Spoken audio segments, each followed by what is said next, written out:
I am Bonny Carter. I live here in Portland. I just turned 62. I have a husband, 3 kids, and 3 grandboys.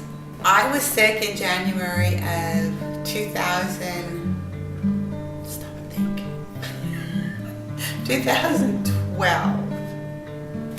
I was sick with a cold, and I have asthma and bronchitis, and when I get a cold it settles in my chest, and so I had been really sick with that. The doctor had been giving me rounds of prednisone over the phone because she didn't want me in her office because I was so sick, and she sent me for x-rays to make sure I didn't have pneumonia. Okay, fine, didn't have pneumonia. And then about the time I started coming out of that, I started getting more sick, and I hadn't been eating, so I was drinking Powerade and Gatorade and all this because I knew I had to have something in my system. And then my left leg started being weird. I didn't have any insurance, so I didn't run to the doctor. And my left leg was being really weird, and finally one day I couldn't even walk to the bathroom. My bedroom was upstairs, and if I would come downstairs, that's where I stayed until I went back up at night. Anytime I went back up, that was it. That's where I stayed. There was no up and down the stairs. And the one last day, I couldn't even make it to the bathroom. My daughter had to bring me a walker so I could hop to the bathroom. And by the time my husband came home, I said, you know what, I'll have to go to the hospital. He says, okay. And I said, and you need to call an ambulance because I can't walk. And of course the fire truck comes first, and the firemen come in, and first thing they say is, well, can you get out there if we can help you? No, if I could walk out to the truck, I wouldn't need you. No, I can't. So I remember being put in the ambulance. I blacked out. I remember waking up kind of in the hospital. They told me that my blood sugar was 500 when the ambulance picked me up. When I got to the hospital, it was 600. And I have since found that I kind of did that to myself because of all the Gatorade and the Powerade I drank. It's like 35% sugar. And that's what I was living on. So I wasn't doing myself any good. And I vaguely remember a doctor coming in.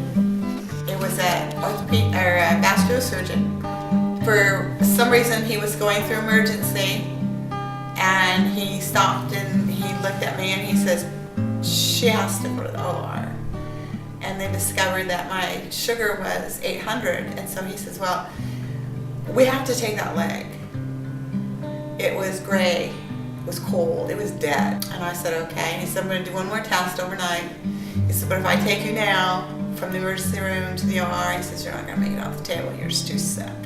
We're going to try and stabilize you. So next morning at 6 o'clock, he walked in his scrubs, and I said, oh, I see the decision has been made. And he says, yeah. He says, that's all we can do now. I said, okay, yeah, whatever.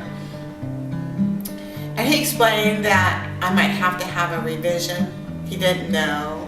And as it worked out, 2 weeks to the day, I had to have a revision. And that's why my limb is so short. Because the first was right above the knee, and now I only have about a 6-inch leg, which is, I'm having a hard time with my prosthetic now. Along the line, I did get SSD. I did get insurance, so I was able to finally get a leg after a year and a half. The timeline is you're supposed to get it within 30 days. Well, that didn't happen. And then they tell you that if you don't get it within 9 months, you're not going to get it. Because for the simple fact that when you sit, your stump kind of freezes in that position. And so I still do my exercises every day, spend 20 minutes laying on my stomach with my leg popped up behind me. And that kept it from being so tight that I couldn't get a leg. But now the problem is my leg is so fat that when I put it in the sleeve, it kind of rolls like a taco is what the doctor calls it. And there's an air pocket in there, so there's air that goes up and down in the sleeve, and so the suction is broken in the sleeve, and I can't control the leg. So next week I'm gonna go see a plastic surgeon, because the orthopedic surgeon has decided that I need to have some kind of a revision done on it so it's more in shape what it should be. But because it's so short, they can't take a whole lot away. So next week I see the plastic surgeon and see what he has to say, and then they'll tell me what they can do, if they can do it, when they'll do it, or if I just have to bite the bullet and live with it and do the best I can. When I first came out of surgery the first time, I was obviously making some kind of moaning, running noises. The doctor that was in there, he says, "What's wrong?" And I said, "My stump hurts." Well, obviously it would. And he says, "What does it feel like?" And I said, "It feels like hot snakes crawling around in my leg." And he says, "Oh, I know what that is. I'll get you some Neuron." So I've been on gabapentin, which is the generic, ever since. And yeah, I never had leg cramps. I've never had leg cramps. I've never had Charlie horses. I've never had any of that stuff. I get the worst leg cramps when Charlie horses in my leg. That is not there. My ankle hurts. Oh, it's really strange. And you know, the only thing that stops that sensation when it's really bad is when you do the mirror therapy. And that's where you put a mirror right down the middle. And so what you see is your right side. When the first time I did it in the hospital, I thought, oh, these guys are crazy. So I sit there and I'm looking, and so you're looking at a mirror image, and I said, oh yeah, I see my foot. And then I started realizing, oh, I have toes that go this way. It's my right foot. I have toes that go this way. And so your mind actually thinks that when you're moving your leg, your ankle, that it's the one that's gone. And that's about the only time that I don't have phantom pain, phantom sensation. I always feel my leg, even when I have my prosthetic on. I feel it. They took it first above the knee, and then they took out another section that was like 8 inches. So I don't feel that 8 inches, but I feel from my knee down. So it feels like I have a short leg, like my knee is right on the edge of the chair, like I have a short leg. And I can feel it hanging down. I can tell when I'm getting tired because I can feel it draw up under me. And even when I try to think calmly and work it back down, sometimes it doesn't work. When I get into bed, if I'm sitting up in bed, I feel like there's a hole cut in the bed and my foot is hanging down below. I mean, I can feel my foot. I can kick my leg. I can feel all that. It's really strange for people that don't understand that you can still feel your limbs. Some people never do. I get the electric shocks that come up my limb. Those are lots of fun sometimes. But I don't have intense pain like some people do. Some people have intense phantom pain all the time. I just have it occasionally. I always have the phantom sensation because I always know my limb is there. If I ran my wheelchair into something, I'll go, ow, and grab my not their leg because I know that I hit my leg. A lot of people may not have this problem with these animals. I was going down the street one day and I had my leg on, and this dog just went ballistic, and he was growling and snapping and snarling, and the guy that was walking in was jerking on his leash because he was jumping at his leash.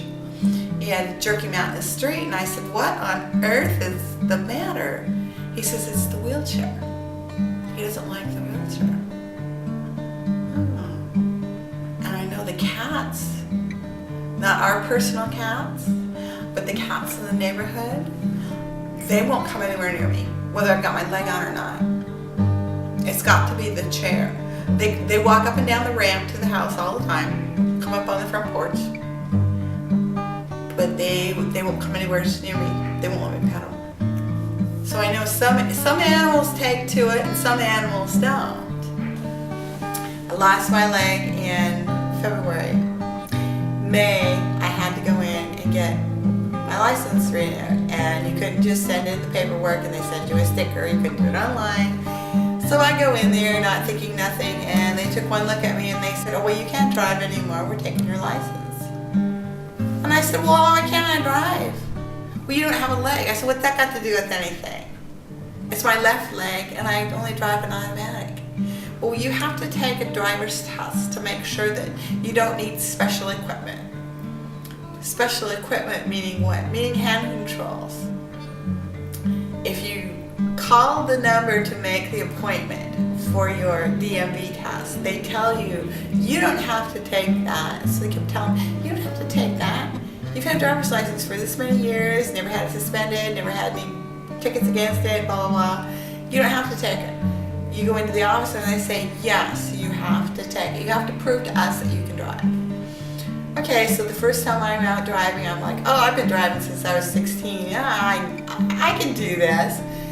Well, I'm driving along and the guy says to turn, and I turn, and says to get on the freeway, and I get on the freeway, and we get back and he tells me I didn't pass. Why didn't I pass? Well, when you went to turn, there was the bike lane, and you went over onto the bike lane and turned. I said, but I looked for bikes. It doesn't matter. New rule. Okay, so I had to take the test again. And I did have to parallel park. I did have to do a lot of backing up. And I passed the test the second time. I was a little upset they took my motorcycle license away from me. But they said, well, if you can show us that you can still ride, then you can have it back. Well, I guess that's not going to happen. So it's good now. It just says on my driver's license that the restriction I have is I have to have an automatic. I can no longer drive a stick, which is okay.